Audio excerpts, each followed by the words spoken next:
I want you to think of the first word that comes to mind when I say car dealer. Hold that thought for a minute. Hi, I'm Sam, and I've been a car dealer for decades. I won't bore you with a bunch of car jargon, but I will give you a look at what happens behind the scenes by answering real questions from real customers. Welcome to Under the Hood with Sam.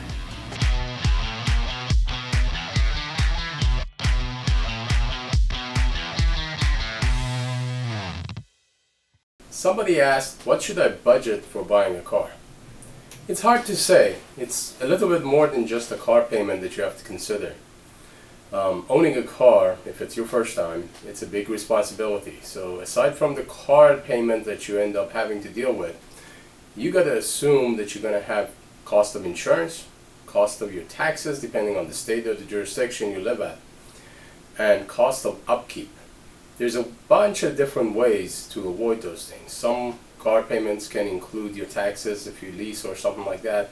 Some of the taxes that you have to pay for a car can be added to your monthly payments upfront into the loan. So those things can be avoided, but you got to be aware of it. You got to talk about it before you get there. Don't wait for the last minute, and when you're sitting there and done the deal, then be surprised by a surprise bill that comes to you in the mail. There's also taxes that you have to pay each year.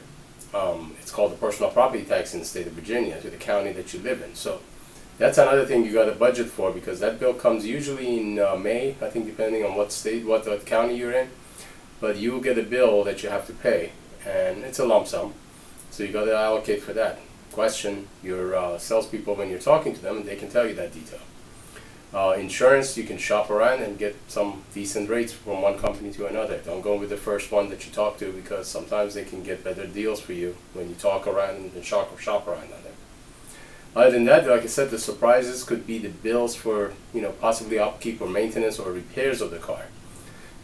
There are ways to avoid that. There are ways you can purchase a warranty that would cover your incidentals that you were not expecting, and that will be covered in your monthly payments as well up front. So a few bucks a month more in payment, and if anything goes wrong for 4, 5, 10 years, you don't have to worry about it, depending on the car you buy.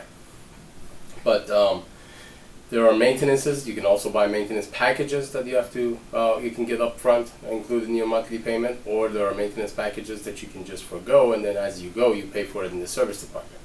So there's many, many options. And I always say, don't look at the car dealers as the enemy. Go to the showroom, sit down, talk to your salesman. They figure out these numbers for you. They're used to it now.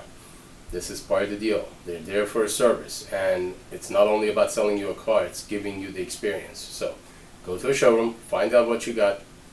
And thanks for watching Under the Hood with Sam. What word comes to mind now when I say car dealer? I hope the word is helpful. Thanks for watching Under the Hood with Sam. For more answers, go to fairfaxhyundai.com and click Under the Hood.